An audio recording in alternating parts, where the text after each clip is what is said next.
This is Dying Your Way.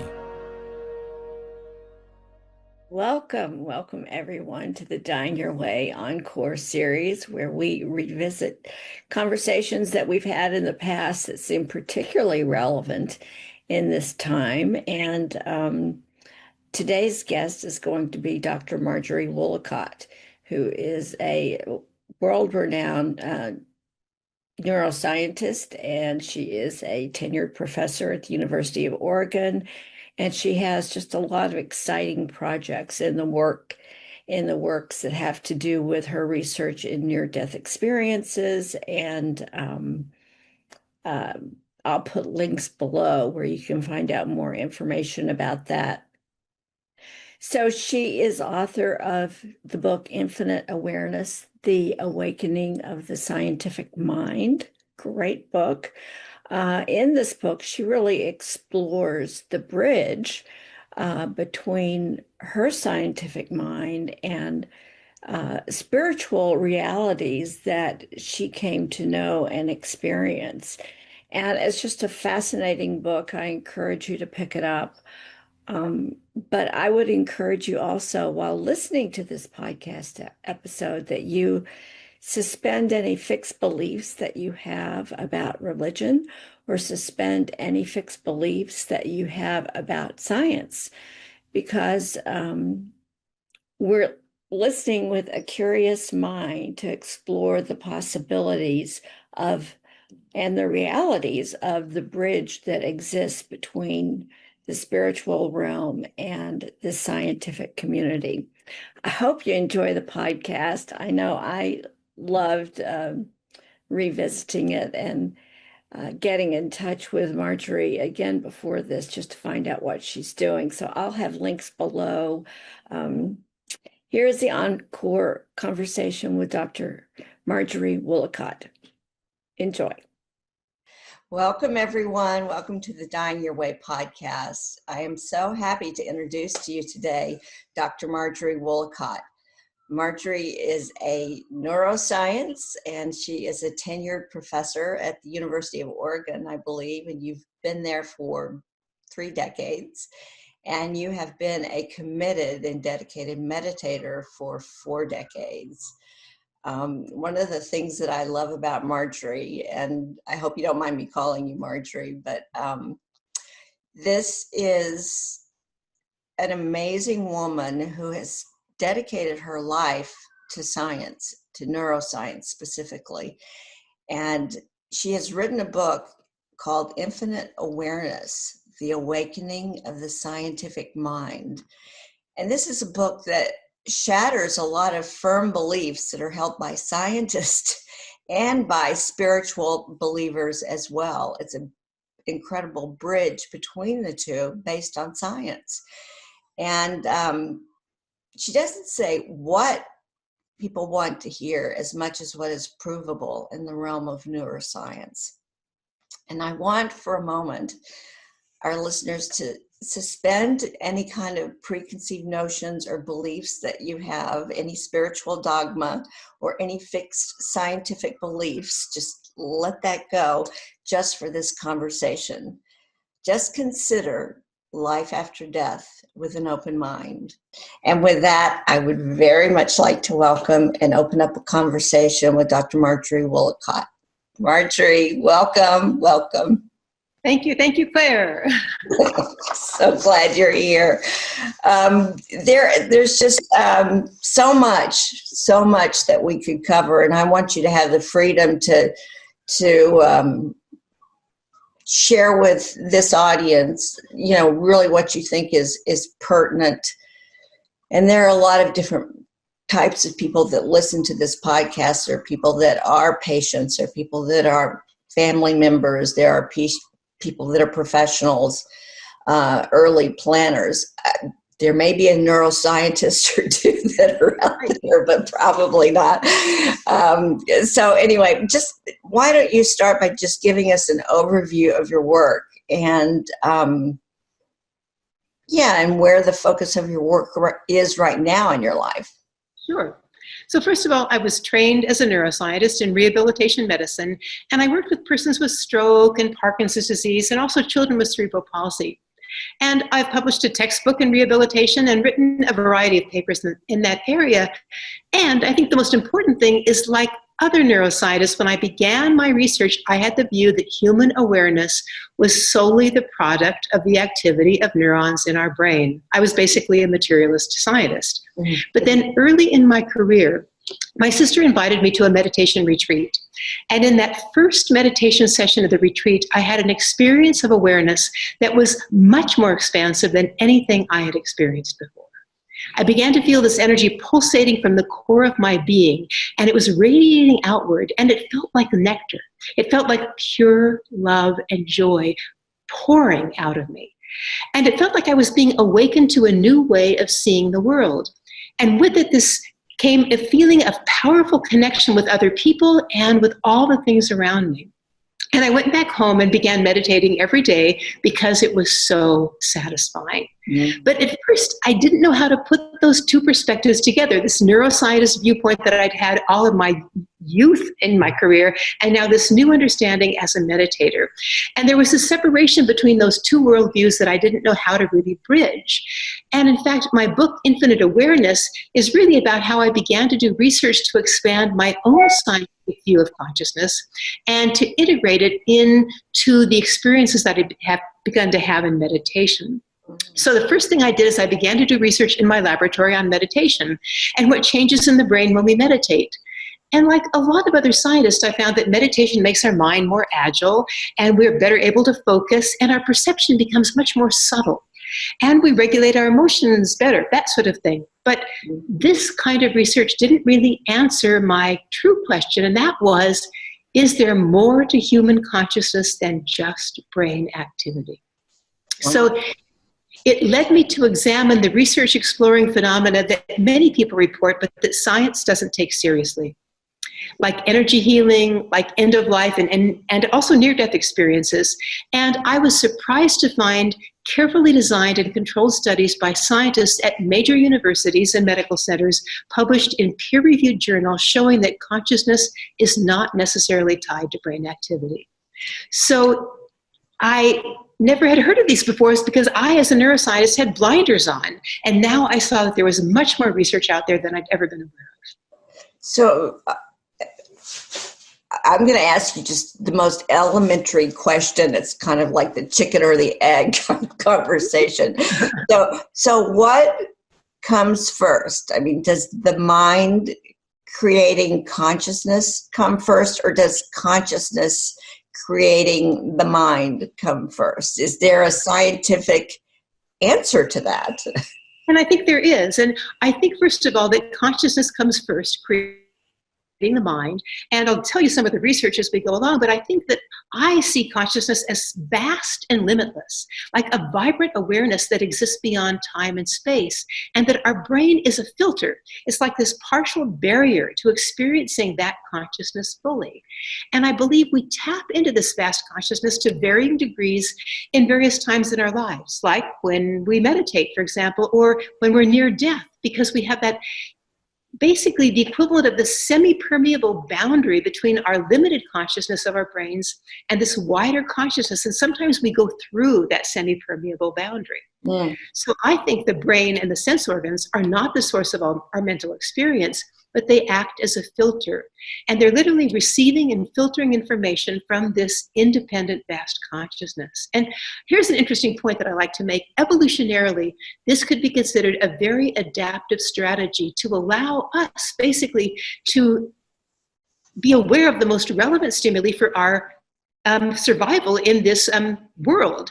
And there's this vast amount of information that's available to us, and if we had all of it available to us, we wouldn't be able to function normally. So in fact, the brain filters everything down so that we can function well in this physical world. Yeah, I've heard that before. That is just interesting. There is a story that I've heard you talk about that's somewhat personal, but if you don't mind, I'd like you to share it with the audience about Dr. Bettina Payton and what her real life experience was verifiable in your opinion, and I think it would be really useful Sure. and inspiring to hear. Yeah, so again, this is the experience of Dr. Bettina Payton, who was a physician and an MD, basically doing work in general medicine, when she had a near-death experience during the birth of her third child. And she was an avowed atheist when this happened.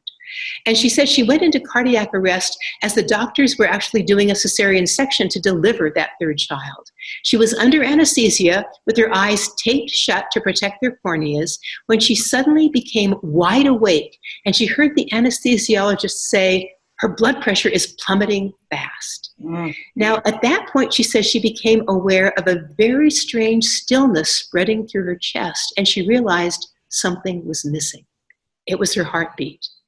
And at the same time, she says her vision opened and she discovered she could see into the room. She could basically see all the things around her, including the drip system going down into her own body as they were dripping fluids into her body.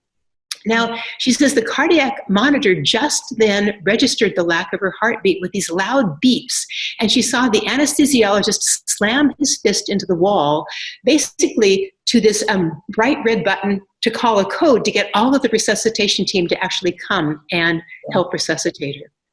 And at this point, she says she felt she was about to die.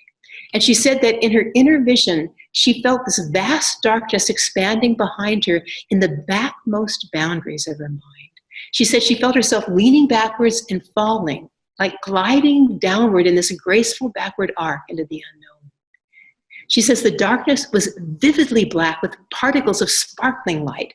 And she said she felt a pervasive presence in that light, this pulsating power. And she said she was completely happy. She was enveloped in peace. And then she heard these words, "You must live." And she said suddenly she was funneling down through the darkness back into that operating room where she had been before. And she just then saw the members of this resuscitation team burst through the double swinging doors into the operating room to see their colleague's lifeless body on the table. And she said she then watched later as the senior surgeon entered the room. He reached into her blood-filled abdomen and they found the aorta. He wrapped his fingers around it and then clamped his hand shut so that her bleeding would be stopped and her heart would begin to beat again. And when she said she opened her eyes in the recovery room, she was surrounded by her husband, who was a doctor, and the rest of the team of doctors and nurses. And she still had a trachea tube in her throat, so she couldn't speak, but she motioned to them not to say anything, and she asked for something to write on. And then she wrote on a napkin they gave to her words to this effect: "I know I have a baby girl. I know my uterus is out, and I know my heart stopped." And she said later she had conversations with the personnel that were in that delivery room, verifying everything that had happened, that she had seen under anesthesia in cardiac arrest with her eyes taped shut. And so I say, if that's the case, how could the brain possibly be the sole source of our conscious experience? That's the real question. And why that story is just so amazing to me is that what effect that must have had on the medical professionals that were part of that team, and the disbelief that is kind of inherent in a scientific mind of the ability for the mind to function outside of the body, and the spirit or the soul, whatever you want to call it. And then on the other hand of that there are spiritual believers that are fixed in their spiritual beliefs about how, the end of life is for some and for not the same for others, that it just kind of makes me look at both sides of that coin and go, we really need to look at death and dying in a completely different way. And I love the work that you're doing and how that's anecdote, if you want to call it an anecdote, really speaks to the scientific value of knowing that there's something beyond that last breath. Did she technically die? She technically died. I mean, basically, she was without any cardiac heartbeat for a very, very long time. Now, people say that if you are resuscitated, then you can't have truly died because you're resuscitated. But I also want to say that something interesting about that experience for her was that she, of course, changed her understanding after she woke up in the recovery room, and she said, I now knew that consciousness was primary, it was fundamental. And she shifted her work in hospital care to hospice care to help people who were dying, because she had no fear of death anymore. And she wanted to share that with the patients and the families that were in hospice care. And she said when she walked into a room, people knew that she had no fear of death. That lack of fear could be felt, and it changed everything. Amazing. Amazing. I love that story, and I'm so glad that you've shared that with us. You know, one of the things that I also read in your work, my mother died of Alzheimer's in 2010. And, you know, I write a lot about that experience, that caretaking experience. And yeah, it was really powerful for me. But you wrote something that I was like, I wish I would have known this when I was taking care of her, because there was, if I understand it correctly, even that people that have a debilitating stroke, people that are in a coma, people with different kinds of dementia, even people that obviously are flatlining, you know, have a level of consciousness that is measurable, is, maybe I'm not even using that word, but doesn't there need to be some kind of paradigm shift really in how all of these patients that seemingly are unconscious, can't hear, can't be aware, you know, it just seems to me like there needs to be some kind of big shift in how the medical community approaches, and carers, home community, you know, taking care of these patients. Could you? Yes, yeah, I agree with you. And so I think that the answer is yes, there needs to be a paradigm shift. And I think it's because when we know that even people with debilitating strokes, for example, or comas or dementia, have a level of consciousness that's measurable, we need to really treat these people and interact with them as if they are truly the sacred beings that they are, the truly aware beings underneath those issues that we see on the surface. And what I want to say is that one of the reasons that we now know that is the case is through what we call terminal lucidity, which is when somebody who has dementia or a coma comes back in the last hours of their life to total lucidity and says goodbye to their family. Yeah. And I just want to give one example and then just talk about what that really means. And the example is of a 5-year-old boy, and he was dying from a malignant brain tumor. Now, he'd been in a coma for about 3 weeks, constantly surrounded by his family. And finally, on the advice of their minister, the family told this comatose child that they would miss him, but it was okay for him to die. Mm-hmm. And suddenly, unexpectedly, he gained consciousness. He thanked the family for letting him go, and he told them he'd be dying soon. And he died the next day. So he heard them in the coma. He then comes out of the coma and says goodbye. And this is something that medical personnel don't understand. And I have another example I think that's also amazing. It's of a 91-year-old woman who actually had 2 strokes, and her second stroke completely paralyzed her, and she now had no speech. And her daughter says she was with her just before the woman died, and she said she heard her mother exclaim something. She smiled brightly, she turned her head, and she sat up in bed, and she raised her arms joyously, and she said her husband's name, and then her arms dropped, and she sank back, and she died. And now from a materialist perspective, as a neuroscientist, it doesn't seem possible that a nervous system that was non-functioning could do that, but this happened right before the woman died.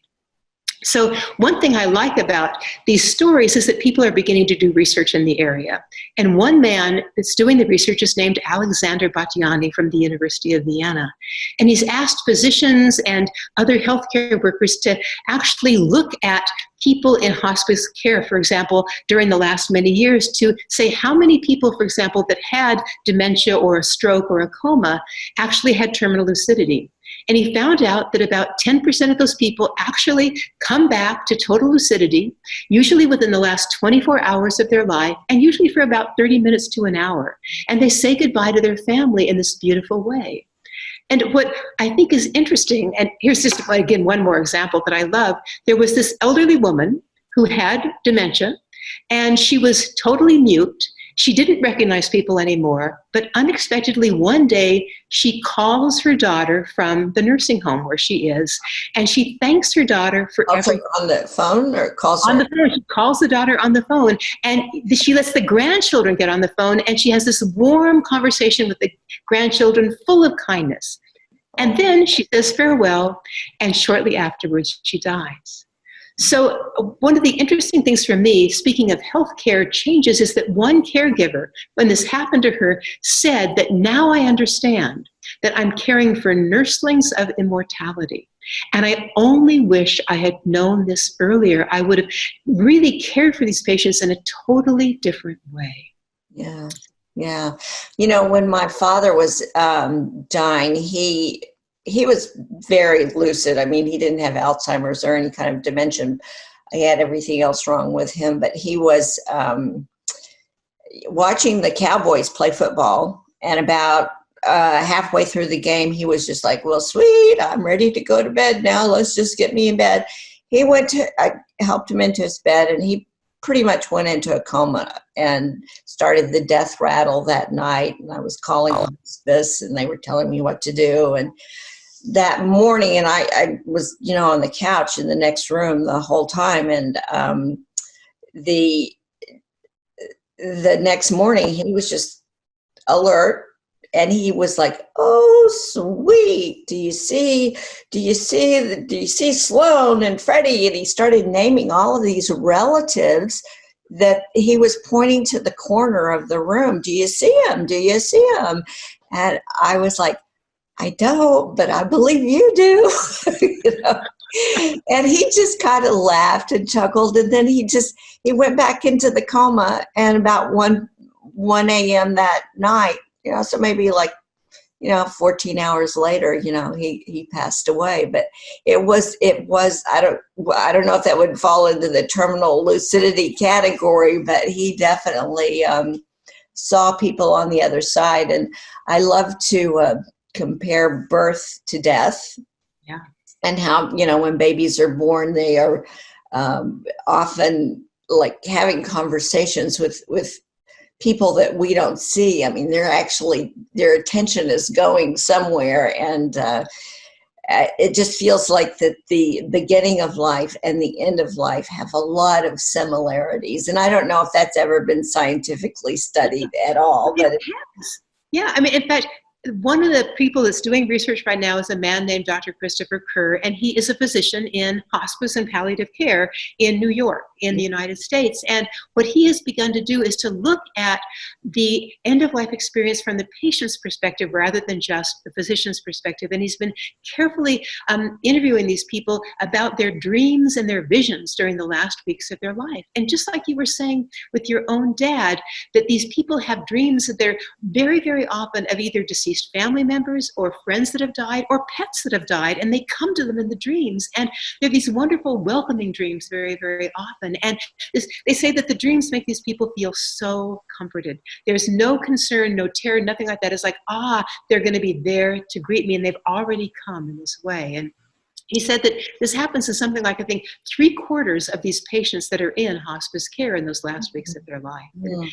One other thing I also wanted to mention is that there's a woman from Switzerland, Monica Renz is her name, and she's also looked at cancer patients that are in these terminal phases of their life, and she says something very interesting happens to about half of the patients, and that is that they go from what she calls an ego-centered perspective, where they're focused on their story of their life and their struggles, to what she calls an ego-distancing perspective, where suddenly they're not concerned with those struggles and stories anymore, and they relax into this place of being and of peacefulness. And she said it's so beautiful to watch this transition where suddenly they feel more of this unity with things around them as they move into this place of tranquility, and that's very often then how they pass. And I think, wow, if I could have that now, I would want that. I want my ego distancing now. That I've observed that so many times in people that I've worked with, and it is that, I don't know if you want to call it a point of acceptance or a point of transition, where, they are ready to let go. And there's a peacefulness that is just so profound, especially if you're in the room, watching that happen. It's observable, but indescribable at the same time. It's really interesting. So you've done so much research, and I just love the bridge of where you are as a person and as a meditator and a scientist, and how you make that bridge for people. It's challenging, and you've done it in a way that, how has that affect what your life right now? And if you were like looking at your own transition onto the other side, how do you want that to be? How do you see that?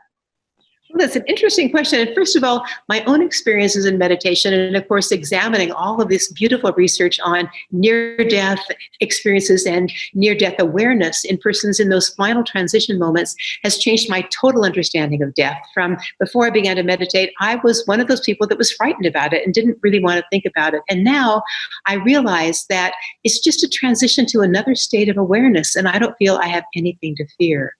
And also, I've noticed that when I think about the fact that I was with my parents, both of them died of cancer over a prolonged period, and I was able to be with them at home for the last months of their lives. And we found a whole different relationship that we had never had before, that was deeper, closer, more loving, more intimate than we'd ever had before. And if I had missed that, I would have been so sad, because I think these moments open us up to a whole different level of being that is very, very beautiful in our relationships with our family. So, that's how I would love to die. And I also don't want to die in a hospital if at all possible. And I know that sometimes it has to happen, but I'm going to try to make it such that I can be at home surrounded by the people and the environment that I love, so that it will have that sense of the sacredness that I feel is part of this passing on to that next phase of our existence. And I think that, we talk about public policy right now, and I think that one of the things I would suggest about public policy is that we need to actually begin to train our clinicians more carefully in end-of-life care. And I know we're working on that. It's beginning to happen, but I know that studies that actually are giving clinicians training in compassion meditation, and they find that those clinicians actually stay centered and loving in their work and don't get thrown off balance by some of the emergencies happening in the hospital. And they say that they don't have burnout because they have this understanding of the sacredness of their patients and what they're really doing with them. So I think that's really an important point to give us all more education in the peace and the beauty and the sacredness of our dying experience. And if our physicians and other healthcare workers can really be part of that, it will change our healthcare system, I think, in a beautiful, beautiful way. Marjorie, when you were talking about you've really desire to be at home and surrounded by your loved ones and not in an institution, that's something that we really promote, because 80% of the people actually, that's what they would prefer. Yet 60% of people over 65 die in a facility or a nursing home or ICU, something like that. And if people do preparation and planning while they're healthy and really put it in their paperwork and put it in, even looking at the space where they're living, and preparing that space, there needs to be more community nursing where people can, here in Australia, community nursing is really big, so it's the medical community can come in, and if there's any benefit to the COVID-19 situation, it's that telemedicine, is going to be the mainstream, I hope. And there are people like Dr. Michael Fratkin that was doing this before COVID-19, but now he's like training people, of doctors how to do this. And I think if people prepare and make a conscious effort to do it, that can absolutely happen. And that's one of our goals, to support people to do that. It's beautiful. And I want to say one other thing in terms of preparing for my own death. I went once to a beautiful workshop in New York City called the Art of Dying Workshop. And one of the things they mentioned was that we, if we have, for example, a terminal illness, can also help the people around us understand how we would like them to be. And one of the things they mentioned is when somebody comes to visit you, you might just have a sign on the door to ask the person to sit by the door for just 5 minutes to quiet down so they can come into being with you from this quiet, gentle space of mind. And I thought, I'm going to do that. That sounds like a great idea, so that we're in this place where they don't feel so anxious or sad per se, because they can be calm before they walk in. Wow, that energy is so important. It really is. I've loved seeing you again, even if it's on Zoom and you're in Arizona, Sedona, Arizona, and I'm here in Australia, but it's great to see you again. And I just can't thank you enough for the work that you've done, and how you've touched so many people on different sides of this issue. It makes such a huge difference. Thank you.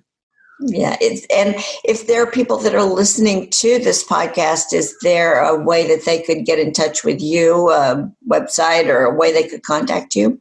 Absolutely. So really, my website is simply my name, MarjorieWoollacott.com. And I imagine that someplace you may have that name on your webcast, so it'll be easy to see my name. So it's just adding.com. We'll have a link there as well. And one of the things I love about your last name is it's 2 O's, 2 L's, 2 T's. Yes. Yeah, that's great. Okay, well, thank you so much for being with us today. And I hope you have you're going into your evening. Yeah, have a great evening. Thank you so much. Thank you very much. Bye. Thank you for joining us on Dying Your Way. If it's inspired you, then please spread the word. Leave a rating and review so others can find out about us. To learn more, connect with us on Facebook or our website at dyingyourway.com. A special thank you for the artist Mel Dobra for letting us use her song, Smoke and Flame, as the soundtrack of our show. I invite you to return, hear each episode, and be part of the conversation on death literacy. I am Claire O'Berry, and this is Dying Your Way.